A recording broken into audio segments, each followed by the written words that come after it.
2달 전 제 아들 하준이가 췌장암으로 세상을 떠났습니다. 겨우 35살이었어요.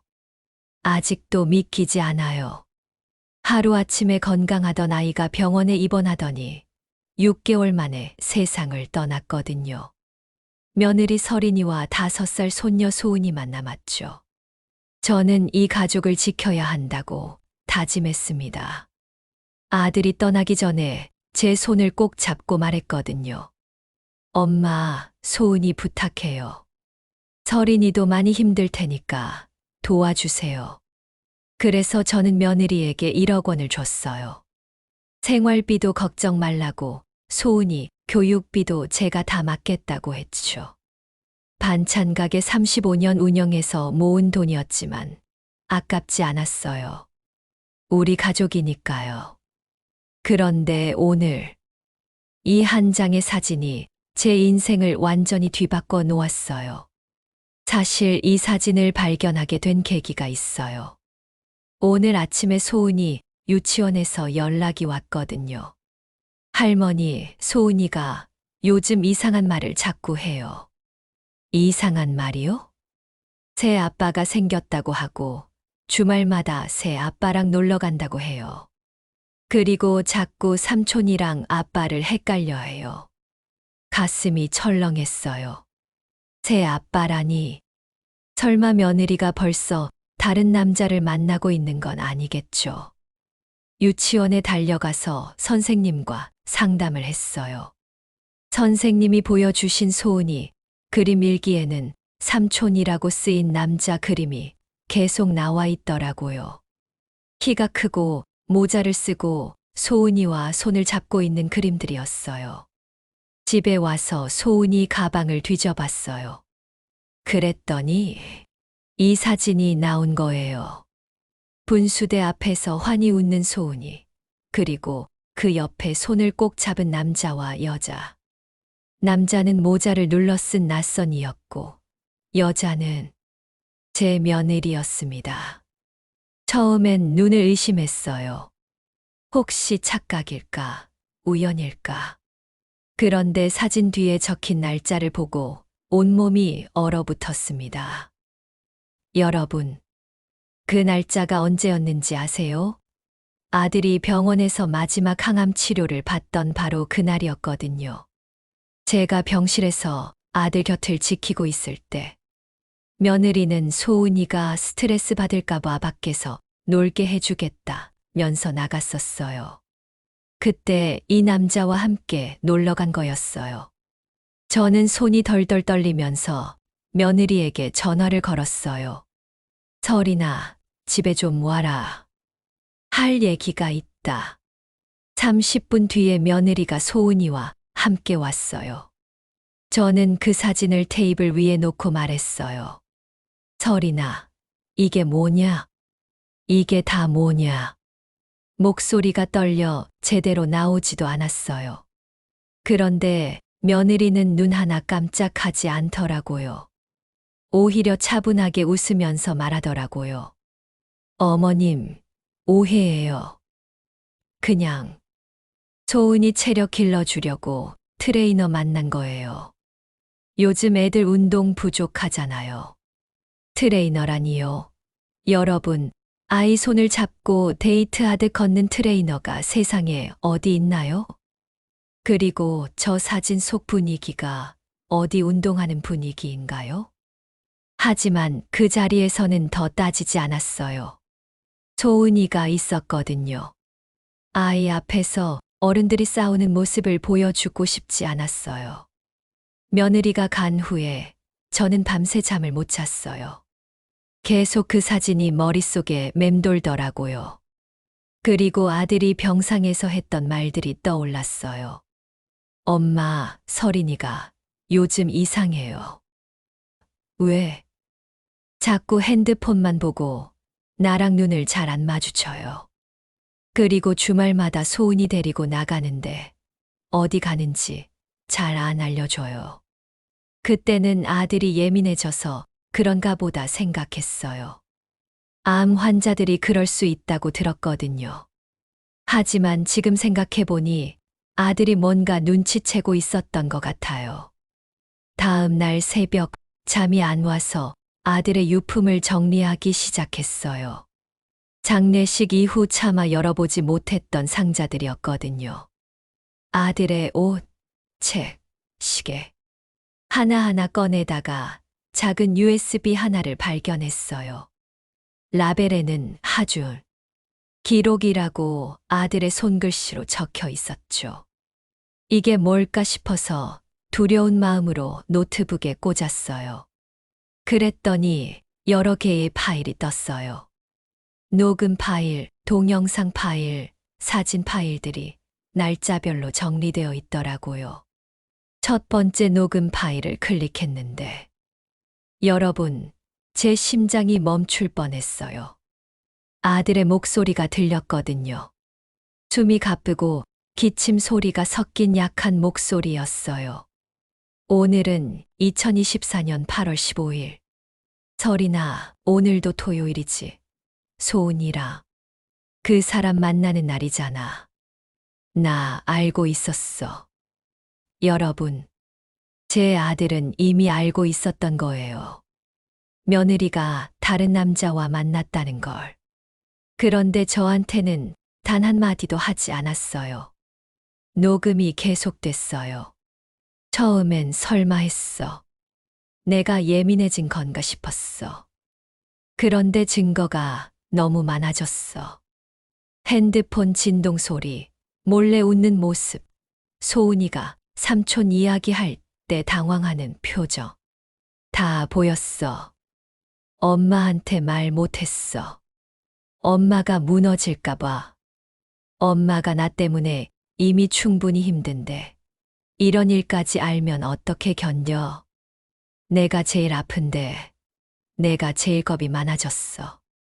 죽는 게 무서운 게 아니라 소은이가 혼란스러워할까봐. 엄마가 혼자 남을까봐.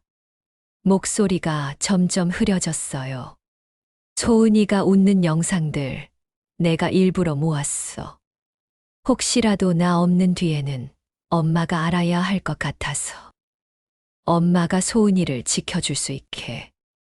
여러분, 저는 그 순간 정말 숨이 막혔어요. 아들이 죽어가면서도 저를 걱정하고 손녀를 걱정하고 있었던 거예요. 손이 떨려서 다른 파일을 열었어요. 동영상 파일이었는데 화면은 어둡고 흔들렸지만 소리는 또렷했어요. 아마 몰래 촬영한 것 같았어요. 남자의 낮은 웃음소리가 들렸어요. 우리 소은이 아이스크림은 초코가 최고지. 아빠도 초코파였거든. 그 다음에 제 손녀의 맑은 목소리가 들렸어요. 삼촌도 아빠였어요? 그러자 며느리의 당황한 목소리가 들렸어요. 소은아, 삼촌이랑 그런 말 장난으로 하는 거 아니야. 그냥 삼촌은 삼촌이야. 그럼 삼촌이 새 아빠 되는 거예요. 소은아, 조용히 해. 아이스크림 먹자. 여러분, 제 5살 손녀가 다른 남자를 아빠라고 부르려고 하고 있었어요. 제 아들이 병상에서 마지막까지 참고 견디고 있을 때 말이에요. 더 많은 파일들이 있었어요. 날짜별로 정리된 사진들, 놀이공원에서 찍은 동영상들, 카페에서 찍은 셀카들. 모두 같은 남자, 며느리, 그리고 소은이가 함께 있는 사진들이었어요. 그 중에서 가장 충격적인 건 같은 날 병실에서 찍은 아들 사진이 끼어 있었다는 거예요. 아들이 억지로 웃으며 엄지손가락을 들어 보이는 사진 바로 옆에 같은 날. 다른 장소에서 환히 웃고 있는 며느리와 그 남자, 그리고 소은이 사진이 있었어요. 저는 그 순간 정말 분노가 치밀었어요. 눈물이 아니라 분노였어요. 어떻게 이럴 수 있나 싶었어요. 하지만 동시에 제 아들이 얼마나 고통스러웠을지 생각하니까 가슴이 찢어질 것 같았어요. 혼자서 이 모든 걸 알고 있으면서도 저한테는 말 못하고 죽어가면서도 가족 걱정만 하고. 저는 그 순간 결심했습니다. 이 진실을 끝까지 파헤치겠다고. 내 손녀만은 반드시 지키겠다고. 다음 날부터 저는 72살의 나이에 탐정이 되었어요. 먼저 소은이 유치원에 찾아가서 담임 선생님과 상담을 했어요. 선생님, 소은이가 집에서 어떤 얘기해요? 요즘 새 아빠 이야기를 자주 해요. 그리고 주말마다 삼촌이랑 놀러 간다고 하고요. 아, 그리고 이상한 게 있어요. 뭐가요? 소은이가 아빠 그림을 그릴 때 두 명을 그려요. 하늘에 있는 아빠랑 땅에 있는 아빠를 따로 그려요. 땅에 있는 아빠는 키가 크고 모자를 쓰고 있어요. 가슴이 철렁했어요. 5살 아이가 벌써 혼란스러워하고 있었던 거예요. 그리고 또 이상한 게 소은이가 엄마가 울지 말라고 했어요 라는 말을 자주 해요. 뭔가 비밀스러운 분위기를 느끼는 것 같아요. 집에 돌아와서 저는 본격적으로 조사를 시작했어요. 먼저 며느리에게 준 1억 원의 사용 내역을 추적해 보기로 했어요. 은행에 가서 상담원에게 말했어요. 제가 며느리에게 준 돈의 사용처를 알고 싶어요. 법적으로 문제가 있을까요? 계좌 주인이 동의하면 가능해요. 아니면 법원 명령이 있으면 되고요. 일단 며느리에게 물어보기로 했어요. 그런데 며느리는 개인 프라이버시라면서 거부하더라고요. 그래서 다른 방법을 찾아야 했어요. 변호사 사무실을 찾아갔어요. 우리 반찬 가게 단골이신 김 변호사님께 상담을 받았어요. 할머니, 일단 확실한 증거를 모아야 해요. 사진, 동영상, 증언, 그리고 아이의 안전에 위험이 있다는 걸 증명해야 하고요. 어떻게 해야 하나요? 일단 며느리의 행동을 관찰해 보세요. 그리고 주변 사람들의 증언을 받아두세요. 아, 그리고 그 남자가 누군지 알아내는 것도 중요해요. 집에 돌아와서 며느리의 카드 사용 내역을 다시 봤어요. 아들 통장 관리를 제가 하고 있었거든요. 그랬더니 정말 이상한 패턴이 보였어요. 주말마다 헬스장에서 결제가 되어 있었어요. 그런데 금액이 너무 커요. 개인 트레이닝 치고는 말이에요. 그리고 같은 날 놀이공원, 카페, 영화관에서도 결제가 되어 있었어요. 헬스장 이름은 피트니스 월드였고 담당 트레이너 이름이 강도원이라고 되어 있었어요. 저는 그 헬스장에 전화를 걸어봤어요. 안녕하세요. 강도원 트레이너한테 아이 운동 지도 받고 싶은데요. 아, 네. 강도원 트레이너 인기가 많아요. 특히 가족 단위로 오시는 분들이 많이 찾으세요. 가족 단위라니 뭔가 수상했어요. 혹시 주말에도 수업해요? 네. 강도원 트레이너는 주말 전문이에요. 토요일, 일요일에만 수업해요. 점점 의심이 확신으로 바뀌어 갔어요. 며칠 후에 그 남자가 제 반찬 가게에 나타났어요. 헬스장 트레이너 티셔츠를 입고 손목에는 두툼한 스마트워치를 차고 있었어요. 안녕하세요. 잡채 2인분, 시금치나물 하나 주세요. 목소리를 듣는 순간 확신했어요. 아들의 USB에 있던 녹음 파일 속 그 낮은 톤의 목소리였거든요. 제 심장이 쿵쾅거렸지만 최대한 평정을 유지하려고 했어요. 네, 잠깐만요. 어디서 오셨어요? 근처에서 운동 지도해요. 헬스장에서 일해요. 그의 시선이 계산돼 옆 사진틀에 머물렀어요. 아들과 손녀가 함께 웃고 있는 사진이었어요. 그는 잠시 미간을 찌푸리더니 곧 아무 일 없었다는 듯 미소를 지었어요. 귀여운 아이네요. 할머니 손녀인가요? 네, 우리 손녀예요. 아, 그러시구나. 아이가 참 예뻐요. 그 말을 할 때의 표정이 뭔가 어색했어요. 처음 보는 아이한테 하는 말치고는 너무 자연스러웠거든요. 그가 나간 후에 저는 손이 떨렸는지 영수증에 먹물이 번져 있는 걸 발견했어요. 김 변호사님께 바로 메시지를 보냈어요. 이름 확인했어요. 강도원이라는 사람이에요. 헬스장에서 일해요. 변호사님이 답장을 보내셨어요. 좋아요. 이제 구체적인 증거를 모아야 해요. 헬스장 출입 기록, 결제 내역, 그리고 목격자, 진술이 필요해요. 저는 용기를 내서 아들이 입원했던 병원을 찾아갔어요. 아들을 담당했던 간호사 선생님을 만나고 싶었거든요. 다행히 그 간호사님이 아직 그 병원에서 일하고 계셨어요. 안녕하세요. 김아준 씨 어머니시죠? 기억해요. 네, 선생님. 죄송한데 하나 여쭤볼 게 있어요. 네, 말씀하세요. 우리 하준이 입원했을 때 며느리가 자주 왔었나요? 간호사님이 잠시 생각하시더니 말씀하셨어요. 솔직히 말씀드리면 처음에는 자주 오셨는데 나중에는 그렇지 않았어요. 특히 마지막 한 달은 거의 안 오셨어요. 그런가요? 그리고 이상한 게 있었어요. 어떤 날은 아이와 함께 다른 남자분이 병실 앞 복도에 잠깐 나타났다가 사라진 적이 있었어요. 가슴이 철렁했어요. 혹시 착각하신 건 아니죠? 아니요. 분명히 봤어요. 아이가 그 남자분 손을 잡고 있었거든요.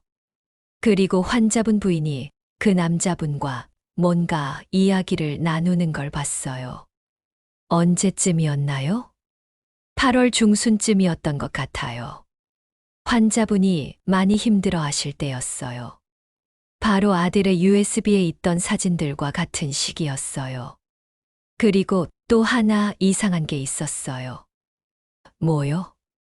환자분이 저한테 이런 말씀을 하신 적이 있어요. 간호사님, 제가 죽으면 우리 엄마가 너무 힘들어 할 텐데. 혹시 뭔가 이상한 일이 생기면 엄마 편을 들어주세요라고요. 이상한 일이요? 네. 무슨 뜻인지는 정확히 모르겠지만 뭔가 걱정이 많으셨던 것 같아요. 집에 돌아오는 길에 저는 정말 마음이 복잡했어요.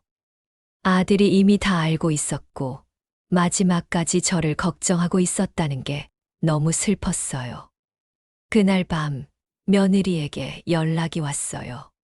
어머님, 내일 카드값 정산하러 갈게요. 그리고 소은이 학원비도 이야기해야 하고요. 그래, 와라. 다음 날 며느리가 소은이와 함께 왔어요. 저는 일부러 차분하게 대했어요. 소은이는 요즘 주말에 어디 가니? 소은이가 환하게 웃으며 대답했어요. 놀이공원, 삼촌이랑. 삼촌. 며느리가 급히 소은이를 말렸어요. 소은아, 친구라고 했잖아.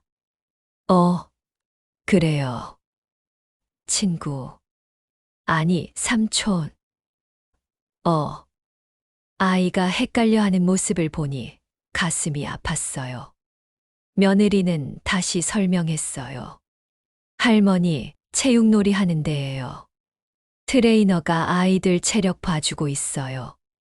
말끝이 너무 매끄러웠어요.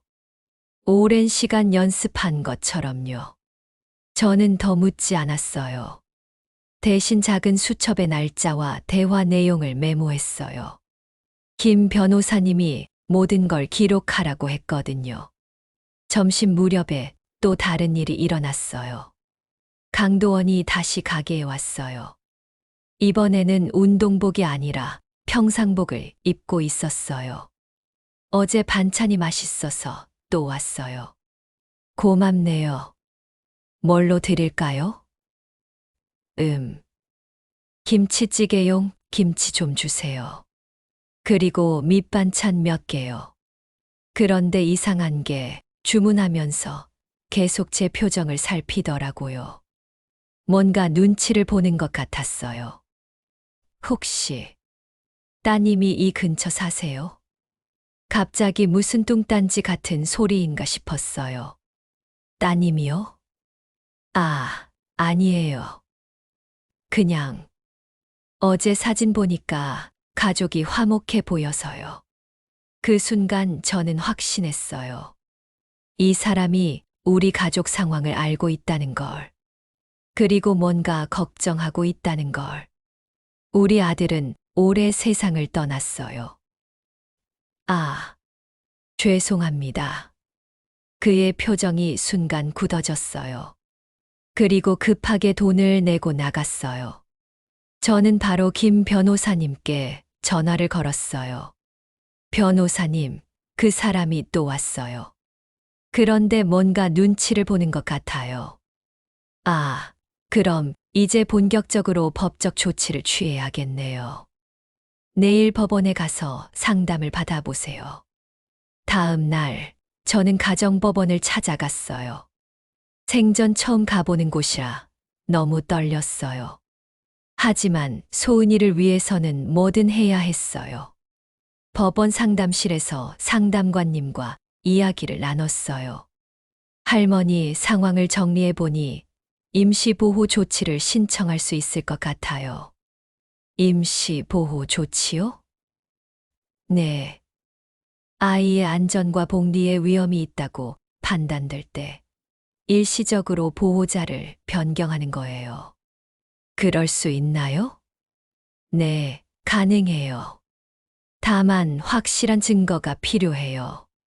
지금까지 모으신 자료들을 정리해서 제출하시면 됩니다. 집에 돌아와서 저는 밤새 서류를 정리했어요. 아들의 USB에 있던 파일들, 헬스장 결제 내역, 간호사님의 증언, 유치원 선생님과의 상담 내용, 모든 걸 시간 순서대로 정리했어요. 정리하면서 새로운 사실들을 발견했어요. 아들의 USB에는 제가 처음 해본 것보다 훨씬 많은 파일들이 있었거든요. 아들이 직접 쓴 일기 파일도 있었어요. 병원에서 틈틈이 쓴 것 같았어요. 2024년 7월 20일. 오늘 서린이가 소은이 데리고 나갔다. 어디 가냐고 물어봤더니 공원 간다고 했다. 그런데 밤 9시에 들어왔다. 공원에 그렇게 오래 있을 이유가 있을까? 소은이는 피곤해서 바로 잠들었다. 7월 27일.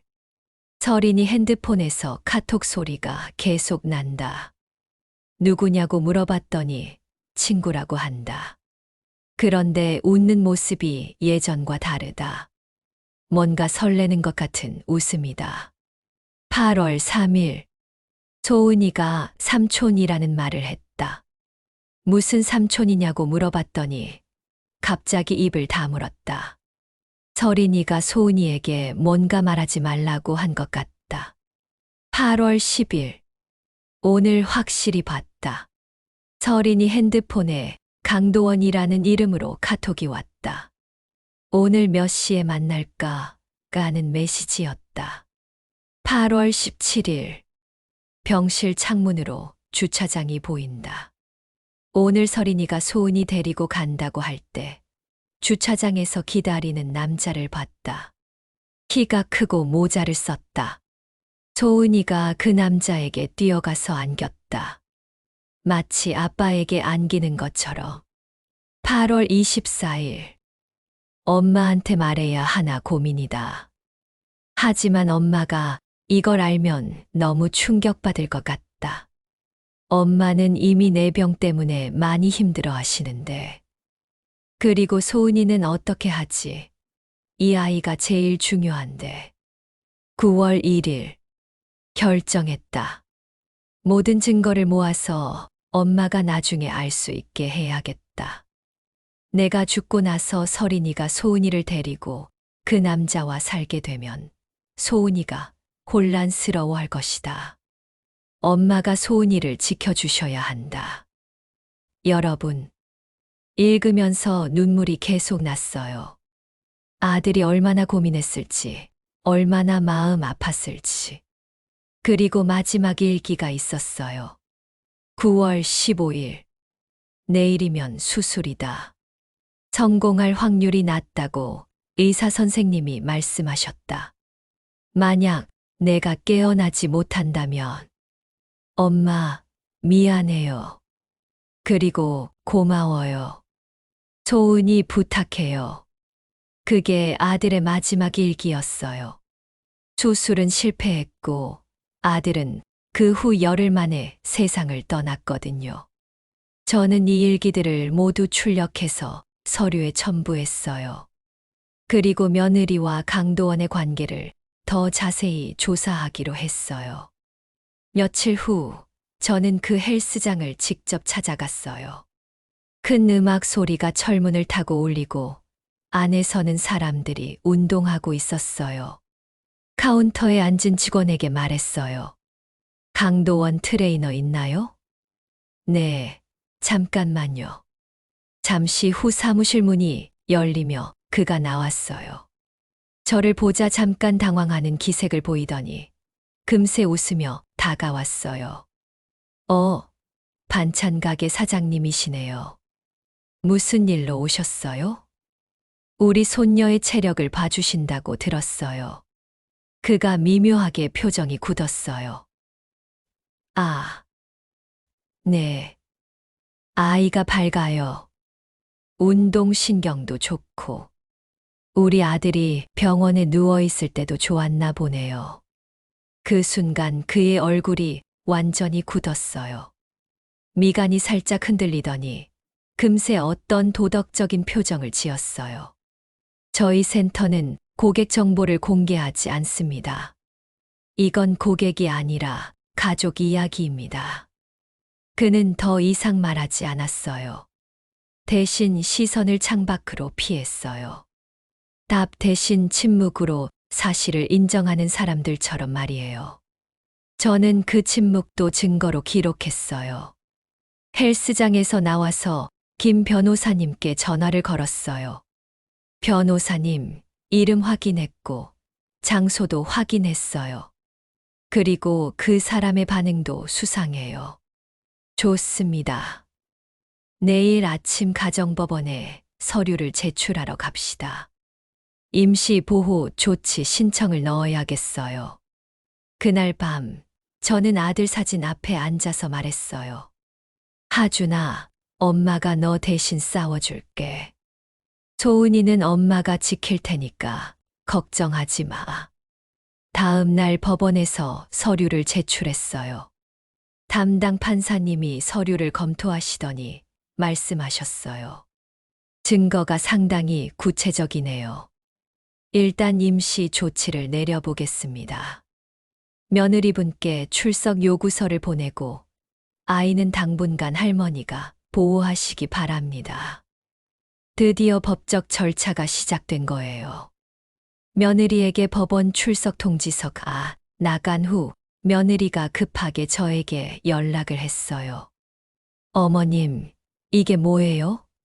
왜 갑자기 법원에서 연락이 와요? 너 하는 짓을 더 이상 못 보겠다. 무슨 말씀이세요? 강도원이라는 남자와의 관계를 다 안다. 전화기 너머로 며느리의 숨소리가 가빠지는 게 들렸어요. 어머님, 만나서 이야기해요. 그날 저녁 며느리가 혼자 왔어요. 평소와 달리 화장기 없는 맨얼굴이었고 눈 밑이 푸르스름했어요. 어머님, 정말 오해예요. 오해가 아니다. 내 남편이 죽어가고 있을 때 다른 남자와 바람났지 않느냐. 저도 힘들었어요. 하준 씨가 너무 오래 아팠고 저는 아직 젊은데 그럼 정직하게 말했어야지. 왜 아이까지 끌어들였느냐? 소은이는 아빠가 없으니까 외로워했어. 아빠가 없는 게 아니라 내가 아빠를 지웠잖느냐? 며느리가 말문이 막혔어요.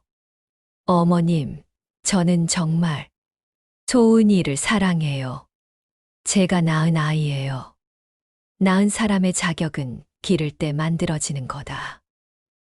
그럼 저한테 기회를 주실 수는 없나요? 저는 며느리의 얼굴을 한참 봤어요. 젊은 얼굴에 초라한 생존의 그림자가 있었어요. 기회는 내가 만드는 거다. 아이 앞에서 진실을 말할 수 있다면 그게 첫 번째다. 그리고 내 삶에서 내가 먼저 내 자신을 바로 세우는 게 두 번째다. 며느리는 고개를 끄덕이지도 저항하지도 않았어요. 그냥 조용히 돌아갔어요. 다음 날부터 소은이가 제 집에서 지내기 시작했어요. 법원의 임시 조치에 따라서요. 첫날 밤 소은이가 저에게 물어봤어요. 할머니, 엄마는 언제 와요? 소은이가 엄마 보고 싶으면 만날 수 있어. 그런데 이제 할머니랑 같이 살기로 했어. 왜요? 소은이가 더 안전하고 행복하게 지낼 수 있게 하려고. 삼촌은 안 와요? 그 질문에 가슴이 아팠어요. 아이가 얼마나 혼란스러워하고 있는지 알 수 있었거든요. 소은아, 삼촌은 삼촌이야. 아빠가 아니고. 소은이 아빠는 하늘에 계셔. 하늘 아빠랑 땅 삼촌이 다른 거예요? 그래, 완전히 달라. 그날부터 저는 소은이와 새로운 일상을 시작했어요. 아침에 같이 밥을 먹고 유치원에 데려다 주고 오후에는 반찬 가게에서 숙제를 도와주고 밤에는 동화책을 읽어주었어요. 처음에는 아이가 엄마를 찾았지만 점점 안정을 찾아갔어요. 그리고 삼촌 이야기도 점점 줄어들었어요. 일주일 후 강도원이 또 가게에 왔어요. 이번에는 며느리와 함께였어요. 할머니, 이야기 좀 해요. 강도원이 공손한 표정으로 말했어요. 오해가 많으신 것 같아요. 저희는 아이에게 나쁜 영향을 준 적 없어요. 나쁜 영향. 저는 냉소적으로 웃었어요. 아이가 아빠와 삼촌을 혼동하는 게 나쁜 영향이 아니냐? 며느리가 끼어들었어요. 어머님, 소은이는 그냥 외로워서 그런 거예요. 외로워서 다른 사람을 아빠라고 부르냐? 저희가 책임질 게 있으면 책임지겠어요. 강도원이 말했어요. 다만 아이는 엄마와 함께 있는 게 아이에게 아빠인 척하던 사람이 엄마를 운운하지 마라.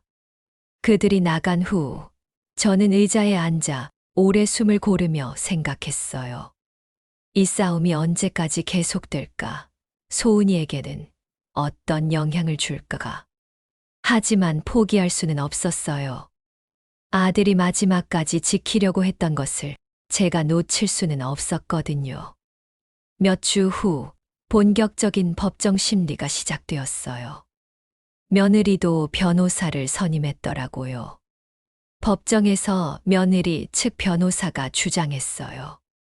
아이에게는 생모와 함께 있는 것이 최선입니다. 할머니의 양육은 과도하게 아이를 통제하고 있습니다. 우리 변호사님이 반박했어요. 아이의 정서적 안정이 최우선입니다. 생모는 배우자의 임종 과정에서 다른 남성과 부적절한 관계를 유지했고, 이로 인해 아이가 심각한 혼란을 겪고 있습니다. 판사님이 물어보셨어요. 할머니께서 아이를 과도하게 제한하고 계신 것은 아닙니까? 아닙니다. 아이가 안정된 환경에서 지낼 수 있도록 규칙적인 생활을 하게 했을 뿐입니다. 어머니는 아이를 데리고 제3자와 반복적으로 만난 사실을 인정하십니까? 며느리가 대답했어요. 운동 지도를 위해서였습니다. 하지만 여기 증거를 보면 손을 잡고 놀이공원을 방문한 영상이 있습니다. 또한 이는 입원 중인 배우자와 같은 시기였습니다. 며느리가 잠시 말을 못했어요. 그 침묵이 법정 기록에 남았어요. 판사님이 마지막으로 말씀하셨어요. 아이의 정서와 안전을 최우선으로 판단하겠습니다. 또한 전문 상담사의 의견도 참고하겠습니다. 심리가 끝나고 복도에 나왔을 때 다리가 후들거렸어요.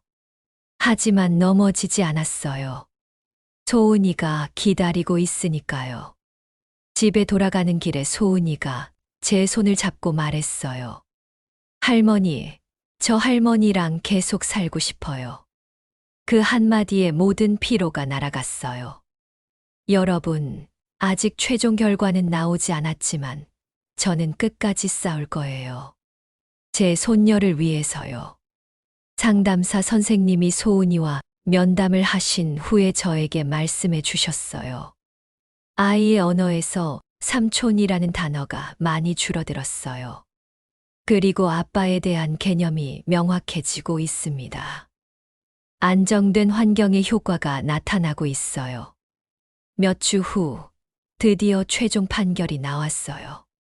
친권은 공동으로 하되 양육권은 친할머니에게, 면접 교섭은 상담사의 감독하에 제한적으로 허가한다. 법정을 나오면서 며느리의 얼굴이 굳어 있는 걸 봤어요. 강도원도 함께 있었는데 둘 다 말없이 사라졌어요. 집으로 돌아와서 저는 아들 사진 앞에 국화를 놓고 말했어요. 하준아, 내가 두려워하던 걸 엄마가 대신했다. 내가 지키고 싶던 소은이를 엄마가 붙들었다. 그날 밤 아들의 USB를 마지막으로 열어봤어요. 제가 못 봤던 파일이 하나 더 있었어요. 아들의 목소리가 들렸어요. 엄마, 이 녹음을 듣고 계시다면 저는 이미 없을 거예요. 미안해요. 그리고 정말 고마워요. 엄마가 소은이를 잘 키워주실 거라는 걸 알고 있어요. 소은이에게 아빠 이야기 많이 해주세요. 그리고 엄마도 건강하세요. 사랑해요.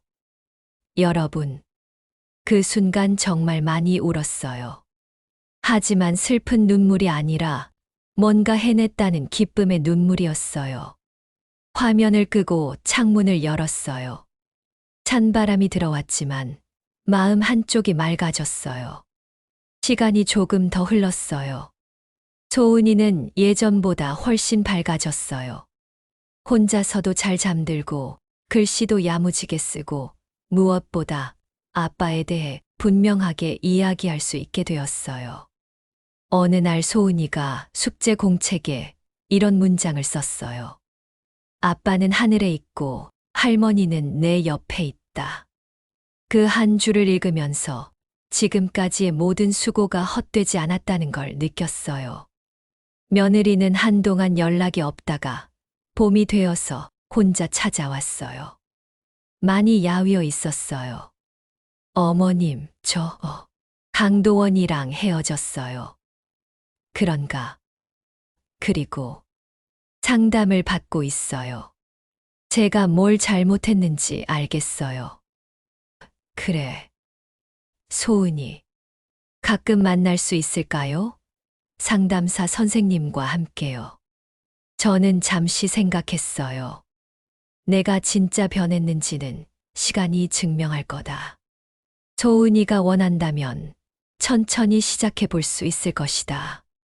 며느리가 고개를 끄덕였어요. 여름이 되어서 소은이 학교 운동회가 있었어요.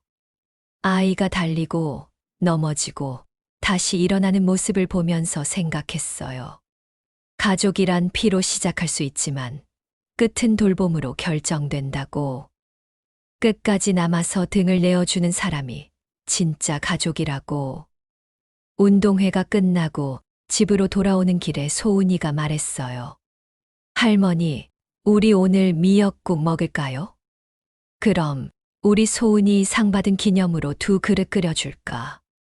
골목 어귀마다 노을이 걸렸어요. 저는 등을 펴고 걸었어요. 소은이가 제 옆에서 보폭을 맞췄어요. 우리의 그림자가 길게 뻗었어요. 그 길 끝에는 내일이 기다리고 있었어요. 여러분, 긴 이야기 끝까지 들어주셔서 정말 감사해요. 이 할머니의 이야기가 어떠셨나요? 혹시 비슷한 상황에 계신 분들이 있다면 절대 포기하지 마세요. 아이들은 진심을 알아봅니다. 그리고 끝까지 지켜주는 사람을 기억해요. 구독과 좋아요, 알림 설정 꼭 부탁드려요. 댓글로도 많은 응원과 조언 남겨주세요. 여러분의 한마디 한마디가 큰 힘이 됩니다. 오늘도 시청해 주셔서 감사하고 다음 영상에서 만나요. 건강하세요, 여러분.